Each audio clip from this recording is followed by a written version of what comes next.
بسم الله الرحمن الرحيم أعوذ بالله من الشيطان الرجيم بسم الله الرحمن الرحيم नाज़रीन मुहतरम अस्सलामु अलैकुम वरहमतुल्लाहि वबरकातुहू। अज़ीज़ान गिरामी, जीअं त अलामात हतमी जेके आहिनि रवायत में जी मिलनि थियूं आमे ज़मान अलैहिस्सलातु वस्सलाम जन इन्हनि पंजनि अलामात हतमी खां पोइ ज़ुहूर फरमाईंदा। त हिकु रवायत जेका आहे ग़ैबत नुअमानी में अली बिन हमज़ा जेको अबू बसीर खां नक़ल करे थो त उन पुछियो इमाम जाफ़र सादिक़ अलैहिस्सलाम खां त इमाम ज़मान अलैहिस्सलाम जो कॾहिं ख़ुरूज थींदो, कॾहिं उहे ईंदा।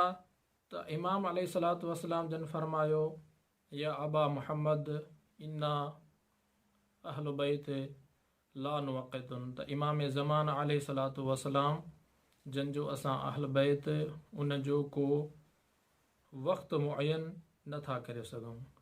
वक़द क़ाल मुहम्मद सल्लल्लाहु अलैहि वालिहि वसल्लम, ऐं इमाम अलैहिस्सलाम फरमाइनि था ए अबा मुहम्मद, मुहम्मद रसूलुल्लाह सल्लल्लाहु अलैहि वालिहि वसल्लम जन फरमायो त जेको बि इमाम ज़मान अलैहिस्सलाम जन जो वक़्तु मुअय्यन कंदो उहो सभ खां वधीक कूड़ो आहे। लेकिन इमाम अलैहिस्सलाम फरमायो या अबा मुहम्मद इन्न क़ुद्दाम हाज़ल अम्र ख़म्स अलामातिन। लेकिन इमाम ज़मान अलैहिस्सलातु वस्सलाम जन जे अचण खां पहिरियां 5 अलामतूं ज़ाहिर थींदियूं। उन्हनि मंझां पहिरीं जेका अलामत आहे उहा आहे अन-निदा फ़ी शहर रमज़ान। पहिरीं जेका हतमी अलामत उहा आहे रमज़ानुल मुबारक जी 23वीं राति जुमे जी राति, 23वीं रमज़ान मुबारक जी तारीख़ जुमे जी राति हिकु निदा आसमानी ईंदी। त उन वक़्तु उहा पहिरीं अलामत शुमार थींदी। ऐं ॿी जेका अलामत आहे उहा शहर रमज़ान खां बाद में उहा आहे ख़ुरूज सुफ़ियानी। ॿी अलामतुनि मंझां आहे सुफ़ियानी जो ख़ुरूज। सुफ़ियानी केरु? उहो बेरहम हूंदो, क़त्ल गारत घणो कंदो ऐं दुश्मन अहल बैत हूंदो, उमवी नसब मां हूंदो ऐं उन जो नालो उस्मान हूंदो जेको अबू सुफ़ियान जी औलाद मां हूंदो। ऐं टीं अलामत जेका हतमी आहे उहा आहे वख़ुरूजुल खुरासानी। ऐं ॿी रिवायत में मिले थो वख़ुरूजुल यमानी।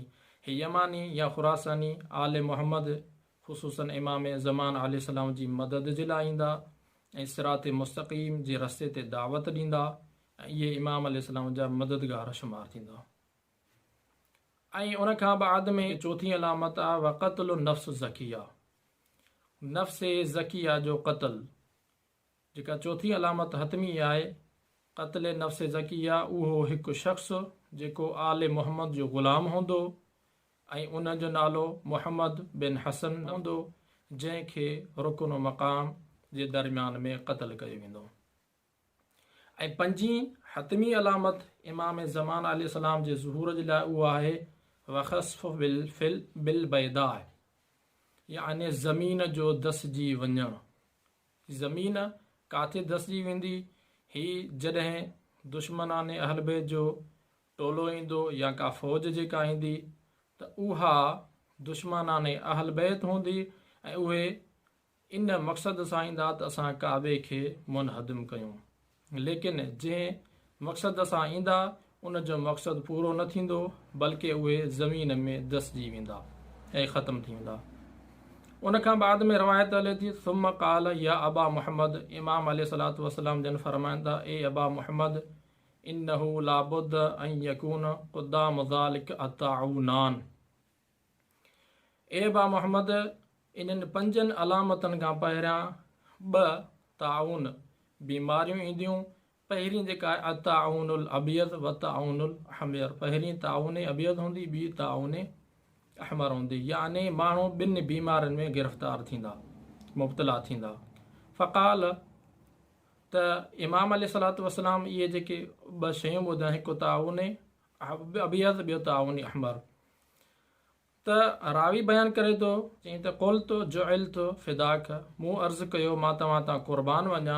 व अय्यु शइन हुमा, इहे 2 कहिड़ियूं शयूं आहिनि? फ़क़ाल इमाम अलैहिस्सलातु वस्सलाम जन फरमायो अम्मा ताऊनुल अबियद फल मौथुल जारिफ। जेको ताऊन अबियद हूंदो, हीअ जेका बीमारी हूंदी उहा हूंदी वबाई।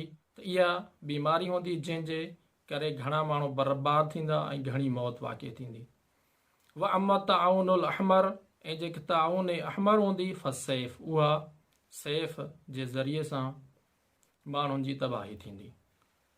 अच्छा, उन खां बाद में इमाम अलैहिस्सलाम फरमाइनि था त हता युनादी, त जेका निदाए आसमानी हूंदी उहा उन जे नाले जे ज़रिए सां ॾिनी वेंदी, इमाम महदी अलैहिस्सलातु वस्सलाम जे नाले सां। ऐं उहा जेका निदा ॾिनी वेंदी 23 रमज़ानुल मुबारक जी राति ऐं जुमे जी राति हूंदी।